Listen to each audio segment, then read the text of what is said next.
നമസ്കാരം. മൈത്രി റെസിഡൻസ് അസോസിയേഷന്റെ മൂന്നാമത്തെ സ്റ്റേജ് പ്രോഗ്രാമാണ് ഇന്ന് ഈ സായാഹ്നത്തിൽ ഉദ്ഘാടനം ചെയ്യപ്പെട്ടത്.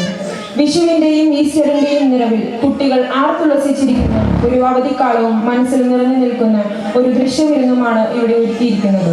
നിങ്ങൾക്കേവർക്കും ഈ വിസ്മയ നിറക്കൂട്ടുകളിലേക്ക് സ്വാഗതം. ഈ വേദിയിലേക്ക് എന്നോടൊപ്പം സഹകരിക്കുന്ന ജിൽസയെയും ആൻമേരെയും ഞാൻ ഹാർദവമായി ക്ഷണിക്കുന്നു.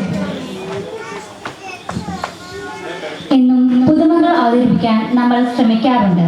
കഴിഞ്ഞ സ്റ്റേജ് ഷോയിലും പുതുമയുള്ള 2 പ്രോഗ്രാമാണ് നമ്മൾ അവതരിപ്പിച്ചത്. നിങ്ങൾക്ക് ഓർമ്മയുണ്ടോ ഏതാണ് 2 പ്രോഗ്രാം? ആർക്കെങ്കിലും അറിയാമോ? അറിയില്ലെങ്കിൽ ഞങ്ങൾ പറയാം. എല്ലാവരും ശ്വാസം അടക്കി പിടിച്ച് കണ്ടുകൊണ്ടിരുന്ന ഫയർ ഡാൻസ് വളരെ പുതുമയുള്ള പരിപാടിയായിരുന്നു. പിന്നെ കുൻഫു ഡെമോൺസ്ട്രേഷനോ? അതെ, ഇന്നും ഈ സ്റ്റേജിൽ നിങ്ങൾക്ക് വിസ്മയം തീർക്കുന്ന പരിപാടികൾ ഞങ്ങൾ ഒരുക്കുകയാണ്. അല്ല, നമ്മൾ ഒരുക്കുകയാണ്. രംഗപൂജയുടെ ആരംഭിക്കുകയാണ്. വിഘ്നങ്ങൾ അകറ്റാനായി വിഘ്നേശ്വര സ്തുതിയോടെ രംഗപൂജ ആരംഭിക്കുന്നു. ഏവരും നിശബ്ദത പാലിക്കുക.